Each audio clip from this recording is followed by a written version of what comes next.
کرتے ہیں. ملتا ہے ویڈیو کے اینڈ میں. تو میری درخواست ہے کہ اگر آپ اسلام ان بھائیوں سے جو مزار جاتے ہیں مسلمان بھائیوں، مزار پہ جانا بالکل غلط ہے. محمد صلی اللہ علیہ وسلم نے کہا کہ آپ قبر پہ جاؤ.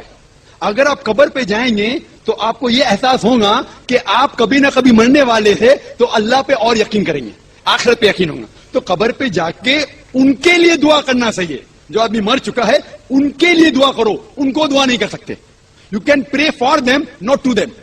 مطلب ان کے لیے دعا کر سکتے، ان کو دعا نہیں کر سکتے. آپ سمجھ رہے؟ وہ بیچارہ شخص مر گیا ہے، اچھا شخص تھا، اس کے لیے دعا کر سکتے اللہ انہیں جنت فردوس دے، انہیں نعمت دے، انہیں معاف کرے، وہ تک ٹھیک ہے. لیکن جا کے یہ بولے کہ میرے ایگزامینیشن میں میرے نمبر کم ہے تو بابا نمبر اچھے کر لو، یہ بالکل حرام ہے. شفا قرآن مجید میں کم از کم 25 آیتیں ہیں جس میں لکھا ہے شفا. شفا مطلب سفارش، وسیلہ حرام ہے. 2 آیت میں لکھا ہوا ہے صرف ان کو اجازت ہے جو اللہ تعالیٰ آخرت میں ان کو اجازت دیں گے، وہ محمد صلی اللہ علیہ وسلم آخرت میں. آج کی تاریخ میں ہم محمد صلی اللہ علیہ وسلم سے بھی نہیں مانگ سکتے. باقی لوگ کو تو چھوڑو، سنت اور باقی بابا لوگ کو چھوڑو، محمد صلی اللہ علیہ وسلم کو بھی ماننا ہمارے لیے حرام ہے. جو شخص مر چکا ہے ہم انہیں عزت کرتے ہیں، محمد صلی اللہ علیہ وسلم سے محبت کرتے ہیں، ان سے پیار کرتے ہیں، لیکن ان کی پوجا نہیں کرتے، ان کی عبادت نہیں کرتے. عبادت صرف اللہ کی. اب یہ عاشقوں اور دیوانوں کی مجلس میں آج میں ایک پول کھولنا چاہتا ہوں، اور وہ بھی ایک ایسی مقدس ترین کتاب کا راز کھول رہا ہوں کہ آپ کو کوئی دھوس میں نہ لے پائے، ڈرا کر کے نہ منوائے، سمجھائے نہ ڈرائے. اور وہ یہ بات ہے کہ قرآن پاک میں 3 طرح کی آیتیں ہیں، 3 طرح کی. ایک تو ایسی ہے کہ ہم ٹرانسلیشن ہی نہیں کر سکتے. جب قرآن کی اس آیت کا تم ترجمہ نہیں کر سکتے تو عقیدہ کیسے بناؤ گے؟ تو قرآن میں کچھ آیتیں ایسی ہیں جن سے عقیدہ ہم بناتے ہی نہیں، اور جن سے نہیں بناتے وہ بھی قرآن میں ہے. یہ لوگ دھوسیا لیتے ہیں نا، قرآن میں ہے، ماننا پڑے گا، قرآن میں، تیرے باپ کو ماننا پڑے گا، قرآن میں ہے. ڈرا دیتے ہیں ہمیں تو پہلے قرآن ہی کو نہ سمجھ لو. انہیں ہم حروف مقطعات کہتے ہیں، جیسے الف لام میم. اس کا ترجمہ میں نہیں جانتا، اس کا ترجمہ مترجم نہیں جانتے، اس کا ترجمہ محدث اعظم نے نہیں کیا، اس کا ترجمہ پیر کرم شاہ صاحب نے نہیں کیا، اس کا ترجمہ اعلیٰ حضرت عظیم البرکت امام عشق و محبت مجدد دین و ملت انہوں نے بھی نہیں کیا، اس کا ترجمہ میرے والد گرامی نے بھی نہیں کیا، اس کا ترجمہ غزالی جونہ راضی وقت نے بھی نہیں کیا، اس کا ترجمہ مفتی عبدالعزیز احمد بدایونی نے بھی نہیں کیا، اس کا ترجمہ کسی عالم نے نہیں کیا، کیونکہ اس کا ترجمہ نہ عالم دین کو پتہ نہ محدثین کو. الف معنی تو ہے، لام کے بھی معنی تو ہے، میم کی بھی میننگ ہے، ہم نہیں جانتے، علماء دین نہیں جانتے، مجتہدین نہیں جانتے، بڑے بڑے فقہائے دین نہیں جانتے. ایک فائنل جملہ بول دوں، اس کا ترجمہ خود جبریل امین نہیں جانتے. اچھا کیا سچویشن گئی ہوگی جب جبریل لے کے چلے ہوں گے الف لام میم ذالک الکتاب لا ریب فیہ، تو ذالکہ سے تو جبریل کی سمجھ میں آ رہا ہے ذالک الکتاب کے بعد، مگر یہ نہیں سمجھ رہے کہ الف کیا ہے، لام کیا ہے، میم کیا ہے. اے بھیا سید نصیر الدین شاہ صاحب، استاد العلماء سید نصیر الدین شاہ صاحب،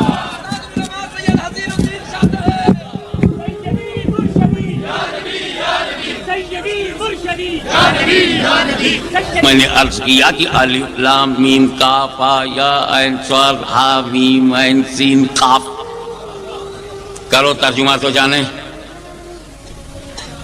تو میں کہتے کہتے یہ بھی کہہ گیا کہ اس کا ترجمہ علماء دین، تو علماء دین خود جبریل امین نہیں جانتے.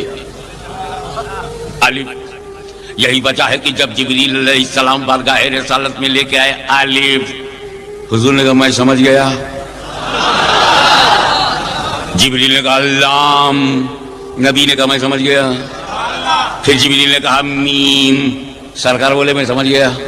اور جب جبریل نے کہا ذالک الکتاب لا ریب فیہ، تب نبی نے نہیں کہا میں سمجھ گیا، تب نہیں کہا. سمجھو جہاں سے جبریل جانتے ہیں وہاں نبی نے نہیں کہا میں سمجھ گیا. جہاں جبریل کو پتہ نہیں تھا وہاں نبی مطمئن کر رہا ہے میں سمجھ گیا.